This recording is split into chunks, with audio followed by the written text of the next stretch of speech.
السلام علیکم ورحمۃ اللہ۔ دیکھیے، جس طرح نوسر باز ہوتے ہیں نا، جس گھر کو لوٹنا چاہتے ہیں تو کوئی ایک پہلے جا کے اس کے بچے کو یا اس کے کسی قریبی اس کو جا کے کہہ دیتا ہے کہ وہ آپ کے ابو کے دوست آ جائیں گے، بس وہ اتنی کان میں بات ڈال کے چلا جاتا ہے۔ بعد میں پھر وہ کوئی ڈاکو آتا ہے، چور آتا ہے، اس گھر کو لوٹ لیتے ہیں۔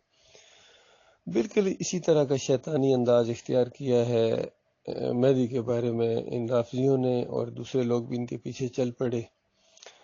اصل میں دجال کا جو خروج ہوگا نا، یہ تو ابلیس کو تو سارا یہ منصوبہ پتا ہے اوورال جو کچھ ہونے والا ہے۔ دجال کا جو خروج ہوگا، یہ اپنے جو کہ مہدی کے انتظار میں ہیں، اور دجال کو اللہ نے کچھ چھوٹ دی ہوئی ہے، یہ اس کو مہدی سمجھیں گے۔ یہ کرسچنز بھی ایک مہدی کے انتظار میں ہیں اپنا نجات دہندہ، اور رافضی بھی اس کے انتظار میں، یہ اسی کو اپنا وہ سمجھیں گے مہدی آ گیا۔ اسی وجہ سے اصفہان کے اندر حدیث میں آتا ہے، اصفہان کے اندر ایران کا جو یہ شہر ہے، وہاں سے 70,000 یہودی، 70,000 اندازہ لگائیں، یہودی اس کا استقبال کریں گے اور اس کا ہر اول دستہ بنیں گے، اور پھر یہ اس طریقے سے دنیا میں پھیلے گا۔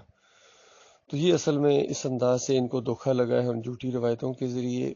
امام بخاری رحمۃ اللہ اور مسلم رحمۃ اللہ علیہ نے بالکل کسی مہدی کا ذکر نہیں کیا، حالانکہ اتنی بڑی یہ بات ہے ان کے لحاظ سے، تو اس کا ذکر بھی نہ ہو حدیث کے اندر، یہ تو بہت زیادہ ذکر اس کا ہونا چاہیے تھا، لیکن بالکل نہیں ہے۔ اس کے مقابلے میں، جس طرح پہلے میں نے اپنے اوپر والے کلپ میں نے کہا کہ امام بخاری رحمۃ اللہ علیہ نے تو محدثانہ انداز سے، عالمانہ انداز سے احمد بن حنبل کو پکڑا ہے۔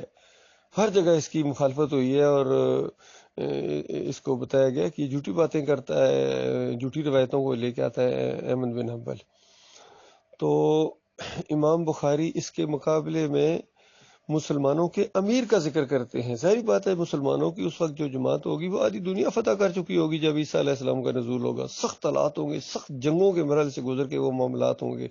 یہ آسانی کے ساتھ نہیں ہو جائے گا کہ دائیں طرف نگاہ ڈالی اور پھونک ماری اور 70,000 کو مسلمان کر دیا صوفیوں نے۔ صوفی سعد نے بائیں طرف نگاہ ڈالی اور پتہ نہیں 70,000 کو پھونک مار کے مسلمان کر دیا۔ سامنے نگاہ ڈالی، جتنے سامنے کھڑے تھے سب کو حافظ قرآن بنا دیا۔ تو ایسے معاملات نہیں ہیں۔ مسلمانوں کو ایک کڑی آزمائشوں سے گزرنے کے بعد، حق اور باطل کی اس جنگ کے بعد، جو ہے دین حق کے لیے بڑی قربانیاں دینا پڑتی ہیں۔ یہ صرف نماز روزے کے حد تک جو رہتے ہیں وہ غلطی کے اوپر ہے۔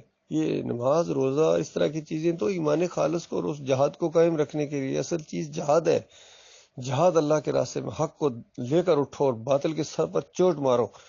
یہ ہے صحیح معنوں میں تزکیہ نفس، یہ ہے صحیح معنوں میں تقوی، جس کا آپ سنتے ہیں تقوی، مومن، یہ جو الفاظ استعمال کیے گئے ہیں یہ ان لوگوں کے لیے ہیں۔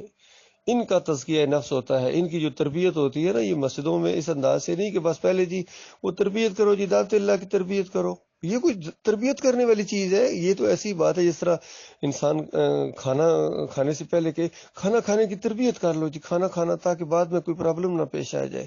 جب آپ ایک دفعہ کھانا کھا لیں گے نا، پھر اچھی طریقے سے کھانا کھائیں گے۔ کبھی ایسا ہوا ہے جب کھانا سامنے آتا ہے بھوک لگی ہو، خود انسان کو آ جاتا ہے۔ اسی طرح جب انسان ایمان کو اختیار کرتا ہے تو بغیر تربیت کے، یعنی بغیر اس کو اس چیز کی ضرورت نہیں کہ اب اس کو تربیت دی جائے کہ یہ کلمے کا مطلب دوسروں کو بتائے، وہ خود بتائے گا، وہ خود سمجھ گیا ہے۔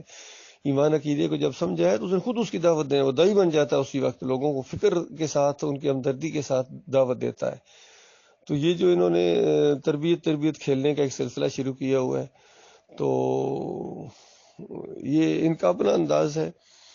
تربیت صحابہ کی ہوتی تھی، قرآن آیات وہاں یاد کرائی جاتی تھی، ان کو واقعات بیان کیے جاتے تھے انبیاء کے، ان میں جوش اور جذبہ پیدا کیا جاتا، آخرت طلبی اور آخرت کے اوپر زور، جنت اور جہنم کا ذکر ہوتا تھا ان محفلوں کے اندر۔ اس چیز نے ان کی تربیت کی تھی، قرآن کے ذریعے ان کی تربیت ہوئی ہے، اور وہ مجاہد بنے ہیں۔ اور انہوں نے تربیت کھیل کے مجاہدوں کو مجاور بنا دیا۔ جو شروع میں اٹھے بھی تھے ذرا تھوڑے سے مجاہدانہ انداز سے، اس کو بھی محمد حنیف نے مجاور بنا دیا، اور یہ جو جتنے ہیں سب نے مجاور بنا دیا اپنے اپنے پیروکاروں کو۔ تو یہ جو مہدی ہے، یہ شیعوں کا مہدی، اور یہ جو علی جی نے جو دلائل دے رہا ہے نا کہ دیکھو اصحاب کہف بھی تو 300 سال وہ زندہ رہے تھے نا، مہدی صاحب بھی غار میں زندہ ابھی تک. تو یہ دلیل اس نے کہاں سے لی ہے؟ یہ ڈاکٹر اسرار نے بیان کی تھی. ڈاکٹر اسرار کے الفاظ یہ دہرا رہا ہے. ڈاکٹر اسرار بھی اس حوالے سے بڑا ہی اس نے نقصان پہنچایا ہے ایمان اور عقیدے کو. زبردستی بیچ میں عبادت الوجود ٹھونسنے کی کوشش کی ہے، اپنے کافرین کا دفاع کرتا رہا ہے. مودودی نے بھی یہی انداز اختیار کیا. تو یہ سارے اسی کے ہیں. یہ ابھی مولوی اسحاق ہو یا یہ جو طارق جبیل بھی، تقی عثمانی، سارے ایک ہی کشتی کے یہ مسافر ہیں. ان کے اندر ایمان خالص نہیں ہے. ایسے نہیں فتویٰ لگایا اس اللہ کے بندے نے آنکھوں میں آنکھیں ڈال کے اور بالکل للکار کے ڈاکٹر عثمانی رحمۃ اللہ علیہ ان سب کو ثابت کیا کہ بے ایمانو، تم خالص دنیا دار ہو، فریبکار ہو، اور اپنے اکابرین کی پرستش کرنے والے لوگ ہو. قرآن و حدیث کے ساتھ تمہارا کوئی تعلق نہیں ہے. کوئی مسلک ایسا نہیں جس کے عقیدے کے اندر شرک نہ ہو. اس انداز سے ٹھوک بجا کے تو یہ بالکل ان کا فتویٰ ان کے اوپر درست، اور بالکل یہ سارے کے سارے ہمیں بھی ان کے ساتھ جو واسطے پڑھتے ہیں بالکل دیکھ لیا کہ ان کے اندر خیر نہیں ہے. ان مسلک پرستوں کے اندر، چاہے یہ بریلوی ہوں، دیوبندی ہوں، اہل حدیث ہوں، سلفی ہوں، اور یہ مقلدین ہوں، قدیم مقلدین یا یہ دور جدید کے مقلدین ہوں، حنیفی ہوں، سارے کے سارے ایک ہی انداز اور ایک طرح کی سوچ رکھتے ہیں. بہرحال ہمیں دعوت دیتے رہنا ہے ان کو، ایمان عقیدے کی طرف ہم بلاتے رہیں گے. اور عام پبلک کے لیے اب فیصلہ کرنا ہے. وہ ہمیں بھی دیکھیں، ان کو بھی دیکھیں، ہمیں بھی سنیں، ان کو بھی سنیں. اور یاد رکھیں، جھوٹا جو ہوتا ہے نا وہ کہتا ہے ان کی نہ سنو، کیونکہ جن کی سنیں گے تو وہ ان کی ہو جائیں گے. یہ سارے اپنے اپنے مریدوں کو یہ کہتے ہیں کہ دیکھنا ارشد کی بات نہ سننا، معراج کی باتوں میں نہ آ جانا، یہ تمہیں پھسلا دیں گے اپنے موقف سے. محمد حنیف نے اپنے مریدوں کو یہ کہہ دیا ہے. اور یہ جو لانڈی والے یہ بھی اپنے مریدوں کو کہتے ہیں ان سے کیا بات کریں. دیکھیں ان کی سوچ دیکھیں.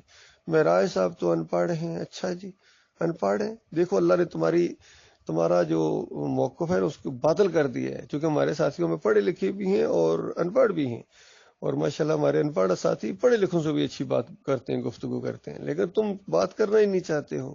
سامنے آؤ نا ذرا. نہ یہ بچل کوٹ والے سامنے آ رہے ہیں، نہ یہ کھوکھرا پار والے سامنے آ رہے ہیں، نہ یہ نازم آباد والے سامنے آ رہے ہیں. سارے چھپ گئے، سارے جان چھڑتے. مصیبت پڑی ہوئی کہ ارشد کیوں یا کراچی آ رہا. میں آؤں گا، میں تمہیں دعوت دینے کے لیے آؤں گا، تمہیں للکارنے کے لیے آیا کروں گا انشاءاللہ. فکر نہ کرو، میں نے تمہارا پورا پروگرام بنا کے رکھا ہوا ہے. فریبکارو، اللہ کے دین کے ساتھ جس نے بھی دعا کیا ہے میں چھوڑوں گا نہیں اس کو.